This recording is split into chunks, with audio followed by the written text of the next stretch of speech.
नमस्कार, मैं हूं मनोज बिष्ट और समाचार निर्देश में आपका स्वागत है। आज है योगा दिवस, लेकिन हम बात करेंगे पर्यावरण की।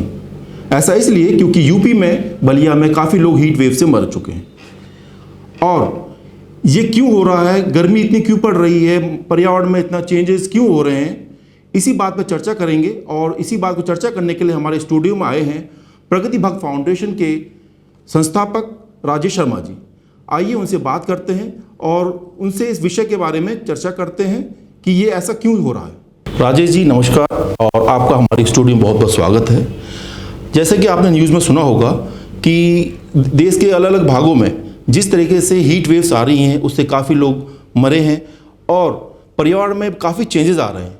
जैसे कि आप कई सालों से इस फील्ड में काम कर रहे हैं पर्यावरण पर, और आपकी संस्था बहुत अच्छा काम कर रही है। सरकार ने भी आपको कई बार सराहना की रही है और आप इस मुद्दे को लेकर कई चर्चाओं में शामिल हुए हैं। तो राजेश जी, जो ये पर्यावरण में इतना चेंजेस हो रहा है वो क्यों हो रहा है, इसका रीज़न क्या है? कुछ आप हमारे दर्शकों को अपने हमारे चैनल के माध्यम से थोड़ा उनको गाइड किए और बताइए। सबसे प्रमुख कारण ये है कि हमारा जो पर्यावरण के प्रति एक सोच होनी चाहिए, एक समझ होनी चाहिए और एक उसके लिए कार्य प्रणाली होनी चाहिए, वो वही बिल्कुल भी नहीं है। हम गंभीरता से कभी पर्यावरण को लेते नहीं हैं, प्रकृति को लेते नहीं हैं। उसका नतीजा है कि आज ये जो हीट वेव चल रही हैं या बिना मौसम के बारिश हो रही है या प्रकृति जो भी प्रकोप हमारे ऊपर प्रदर्शित कर रही है वो उसकी अनदेखी की वजह से है। अगर हम प्रकृति के प्रति सजग होंगे, हमारा प्लान होगा, हमारी सोच होगी, हमारे कार्य होंगे, तो प्रकृति एक मित्र की तरह, एक माँ की तरह, एक साथी की तरह हमारा सहयोग करेगी और हम एक बहुत ही सुंदर जीवन जी सकते हैं। जैसा कि आपकी संस्था ये काफ़ी सालों से काम कर रही है, आपको इस क्षेत्र में और इस फील्ड में काम करने के लिए किस बात को लेकर आप इससे प्रभावित हुए कि आपको इस क्षेत्र में काम करना चाहिए? मैंने जब भी होश संभाला तो सबसे पहले मुझे यही महसूस हुआ कि कहीं ना कहीं मैं प्रकृति से जुड़ा हुआ हूँ। प्रकृति मेरी आत्मा में बसती है, प्रकृति मेरे शरीर का सबसे प्रमुख चीज़ है। तो उस प्रेम ने मुझे प्रकृति की तरफ आकर्षित किया और धीरे धीरे वो आकर्षण प्यार में और फिर अब जुनून में बदलता चला गया। और मुझे ऐसा लगता है कि हम सबका जो जीवन है, अगर वो श्रेष्ठ बन सकता है या सुंदर बन सकता है या कामयाब बन सकता है तो वो प्रकृति प्रेम के द्वारा ही संभव है। और कोई तरीका नहीं है मनुष्य को जीवन को सुंदर और सार्थक बनाने के लिए और इस दुनिया को खूबसूरत बनाने के लिए। अगर ये दुनिया खूबसूरत बनेगी तो प्रकृति प्रेम से ही बनेगी और कोई भी तरीका नहीं है इसको सुंदर बनाने का। जी, जैसा कि आपने बताया कि आप प्रगति को लेकर काफ़ी सचेत हैं, आपकी संस्था इस पर कार्य कर रही है, तो आप इस क्षेत्र में डेली या आपका क्या मोटिव रहता है, किस तरीके से आप इसको काम को करते हैं? तो हमारा मानना ये है कि अगर हमारी सोच बदलेगी ना तो दुनिया बदलेगी। तो हम सोच पर काम करते हैं कि लोगों के मन के अंदर, आत्मा के अंदर अगर हम प्रकृति का पौधा लगाने में कामयाब हुए तो इस धरती को सुंदर बनने में कोई देर नहीं लगेगी। क्योंकि जैसे ही हमारी सोच बदलती है, हमारे शरीर की जो कार्य प्रणाली है वो भी बदल जाती है और जो उसका एग्जीक्यूशन होता है, जो सामने आता है, वो भी बदला हुआ आता है।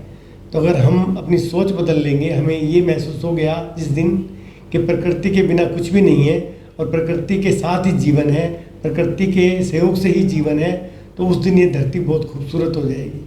और जहाँ जहाँ जिन जिन देशों में आज वो कामयाबी के झंडे गाड़ रहे हैं, तो वहाँ प्रकृति प्रेम प्रमुख है। कि दुनिया में कामयाबी के दो ही तरीके हैं, प्रकृतिवाद और समाजवाद और राष्ट्रवाद। अगर हम राष्ट्र प्रेम को लेकर चलेंगे तो धरती सुंदर बनेगी और अगर हम प्रकृतिवाद को लेकर चलेंगे तब धरती सुंदर बनेगी।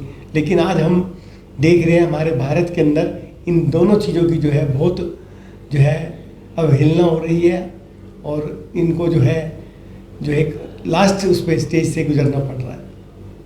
अच्छा, जैसे सर आपने बताया कि समाज को भी इसके लिए जागरूक होना पड़ेगा और ये जागरूकता जो है एक दिन में तो आएगी नहीं, और आपकी संस्था इसके लिए कार्य कर रही है काफ़ी समय से।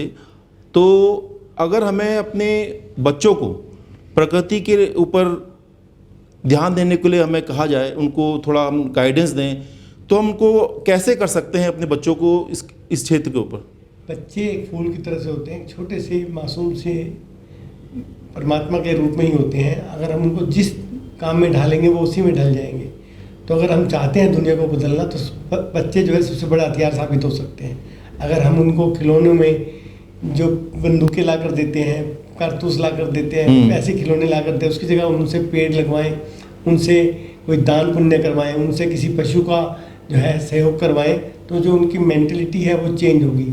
और जब हमारा रुझान प्रकृति की तरफ होगा, हमारे बच्चों का रुझान प्रकृति की तरफ होगा, तो वो दूर नहीं है कि बच्चे अपने हाथ में ये बागडोर ले लेंगे प्रकृति की, और प्रकृति महकने चहकने और सुंदर लगने लग जाएगी हमारे।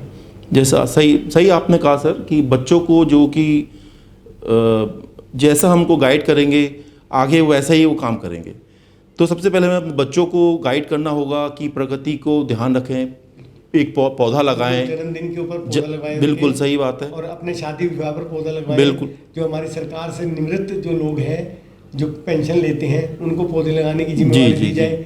जो कंपनियां प्रदूषण फैलाती हैं, वो जितना प्रदूषण फैलाती हैं उसके एवज में उनको पार्कों का और जो बगीचे हैं हमारे सरकार के, उनकी देखरेख की जिम्मेदारी दी जाए, ताकि जो एक सिस्टम है वो खड़ा हो और हमारा देश जो स्वर्ग से भी सुंदर है वो अपनी सुंदरता को प्राप्त करे।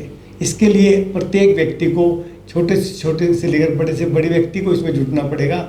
हर व्यक्ति को अपनी इन्वॉल्वमेंट दिखानी पड़ेगी प्रकृति की तरफ, तभी ये देश सुंदर और महक सकता है और चहक सकता है। राजेश जी, जैसा समाचार निर्देश के माध्यम से आपको पूरा देश देख रहा है, तो आप हमारे दर्शकों को इसके हमारे चैनल के माध्यम से क्या संदेश देना चाहेंगे?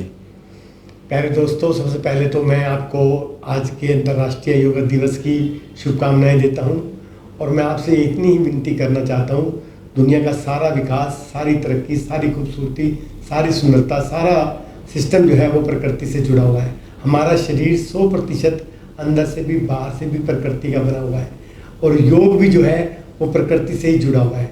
अगर हम चाहते हैं कि हम एक अच्छे योगा के टीचर बने या शिक्षक बने या छात्र बने, तो हमारे को प्रकृति के साथ जुड़कर अगर हम योग करेंगे तो एक बेहतर रिजल्ट दे पाएंगे। और विकास भी अगर प्रकृति के साथ जुड़कर होगा तो ये अच्छा रहेगा। अगर कोई बच्चा हमारा जीवन के अंदर संपूर्णता को प्राप्त करेगा तो वो भी प्रकृति के साथ जुड़कर ही है।